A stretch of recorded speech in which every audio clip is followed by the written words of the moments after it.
Welcome, children. Today we're going to learn about one of Allah's beautiful names, Al Rahim. This special name tells us about Allah's endless mercy and kindness. Al Rahim means the especially merciful. Allah shows special mercy to everyone who believes in Him and tries to be good. His mercy is like getting extra special care and love. Think about how a mother takes care of her baby. She feeds the baby, keeps it warm, and gives it lots of hugs and kisses. This is an example of special mercy that Allah teaches us.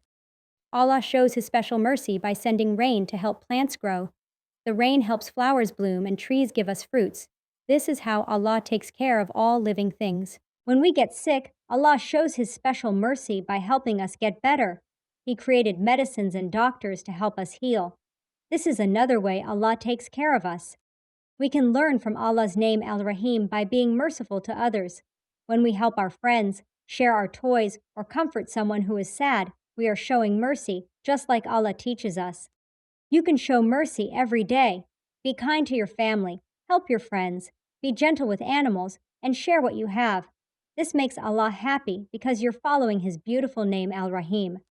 Remember, Allah Al Rahim's mercy is always with us. He takes special care of us and teaches us to be merciful to others. Let's try to show mercy every day.